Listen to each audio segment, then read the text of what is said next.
Something strange happened in Sydney. Not loud, not explosive, not viral in the way people expect. For nearly 10 minutes, NG Stadium went quiet. Not the awkward kind of quiet, not the technical difficulties quiet, the intentional kind. 40,000 people. No music, no backing track, no lights doing the most, just chanting, breathing, waiting.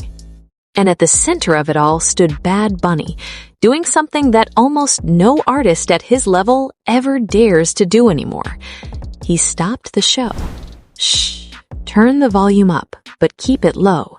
This is Rap Deepest Secrets, the one place the labels can't control, exposing the codes, the cover-ups, the real cost of fame. Help us to monetization by subscribing. Now back to the video. Let's get one thing straight. This wasn't a delay. This wasn't a production error. This wasn't someone tripping over a cable backstage. This was a ritual. Midway through the second sold-out Sydney stop of his Debbie Tirar Mas Fotos World Tour, Bad Bunny cut everything. The speakers went dead, the lights softened, the chaos paused. In an era where concerts are engineered down to the millisecond, where even spontaneous moments are rehearsed, this felt wrong, suspicious even. Why would one of the biggest artists on the planet risk killing momentum in front of 40,000 people? That question hung in the air, and the answer revealed something uncomfortable about modern fame. To understand why the quiet mattered, you have to understand what came before it. Minutes earlier, the stadium had been in full sensory overload. Bad Bunny, 31 years old, Puerto Rican, and operating at global superstar altitude, had the crowd in a dancing frenzy. Tracks like Baile Inolvidable and Titi Me Pregunto turned the floor into a moving organism. Outfits flashed, flags waved, sweat, joy, chaos, everywhere. This wasn't casual fandom, this was devotion. Then, without warning, everything stopped. At first, people were confused. Some thought it was a glitch, some thought it was dramatic buildup. Some thought, oh no, what just broke? But nothing broke. Bad Bunny stood there, calm, still, listening.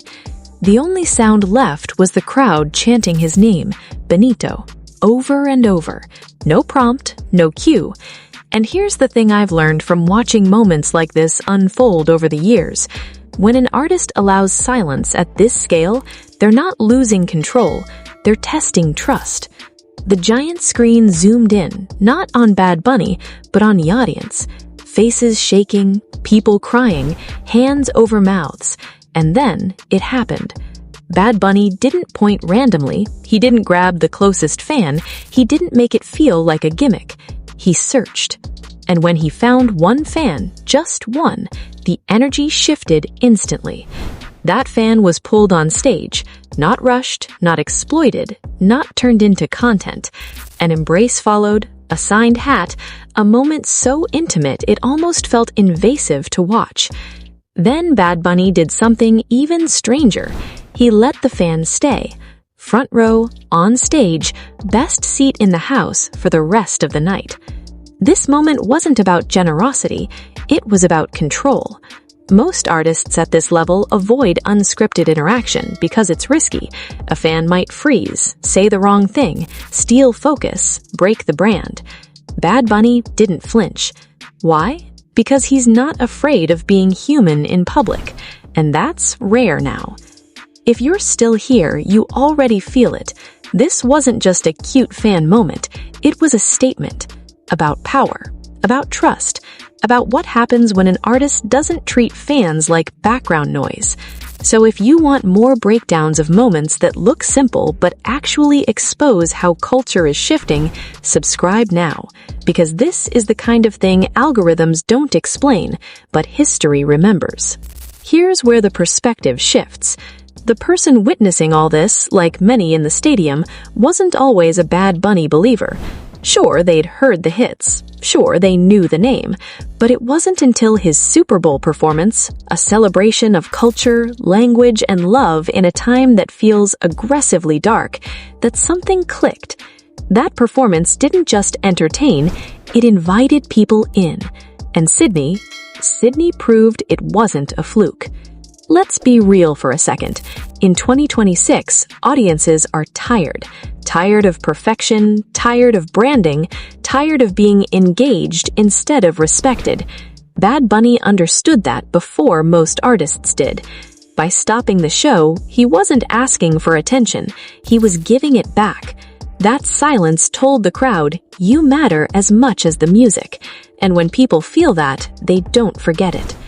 When the music finally came back, it hit harder, not because it was louder, but because it meant more. That fan on stage wasn't just lucky, they became proof. Proof that this wasn't about hierarchy, proof that superstardom doesn't mean distance, proof that connection still scales if you let it. Here's the uncomfortable truth I've learned from watching the industry close up. Most artists can't afford silence. Bad Bunny can. Because his relationship with his audience isn't transactional, it's cultural. And culture doesn't panic in quiet moments. That 10-minute pause in Sydney will never trend the way fireworks do, but it will linger longer. Because long after the bass fades and the lights shut off, people remember how a moment made them feel when no one was performing for them. Bad Bunny didn't just bring a fan on stage, he reminded 40,000 people and everyone watching later that fame doesn't have to erase humanity, it can amplify it. If you care about music beyond charts, moments beyond headlines, and artists who understand the weight of the stage they stand on, subscribe. Because the loudest moments aren't always the ones that matter most. Sometimes it's the silence that tells you everything.